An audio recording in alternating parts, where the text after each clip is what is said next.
નમસ્કાર, ગુજરાત સિક્યોર ન્યૂઝમાં આપનું સ્વાગત છે। હવે જોઈએ આજના સમાચાર। બિલીમોરામાં રામનવમી નિમિત્તે ભવ્ય શોભાયાત્રાનું આયોજન કરાયું। નવસારી જિલ્લાના ગણદેવી તાલુકાના બિલીમોરા શહેરમાં રામનવમી પર્વ નિમિત્તે ભવ્ય અને ભક્તિમય નગરયાત્રાનું આયોજન કરવામાં આવ્યું હતું।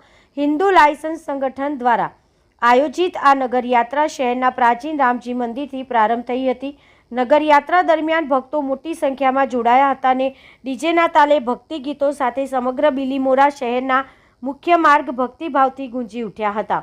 આ પ્રસંગે માનનીય કેબિનેટ મંત્રી નરેશ પટેલે પણ હાજરી આપી શ્રી રામજીના દર્શન કરી આશીર્વાદ લીધા હતા। નગરયાત્રા પૂર્ણ થયા બાદ સાંજે ભક્તો માટે મહાપ્રસાદનું આયોજન કરવામાં આવ્યું હતું, જેમાં મોટી સંખ્યામાં શ્રદ્ધાળુઓએ પ્રસાદનો લાભ લીધો હતો। સંપૂર્ણ કાર્યક્રમ દરમિયાન બિલીમોરા પોલીસ દ્વારા ચુસ્ત સુરક્ષા અને વ્યવસ્થાનો બંદોબસ્ત રાખવામાં આવ્યો હતો, જેના કારણે નગરયાત્રા શાંતિપૂર્ણ અને સફળતાપૂર્વક પૂર્ણ થઈ હતી। અહેવાલ ભાવેશ રાઠોડ, ગુજરાત સિક્યોર ન્યૂઝ, નવસારી।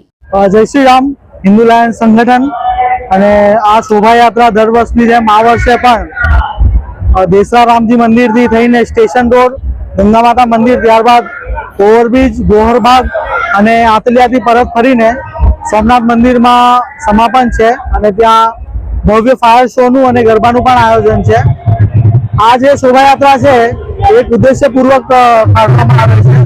જે સમાજમાં ન્યુસન્સ ફેલાયું છે એ યુથને ભક્તિના માર્ગ પર લાવીને એક વ્યવસ્થિત ધર્મ માટે કાર્યકર્તા બને એના પર ફોકસ છે।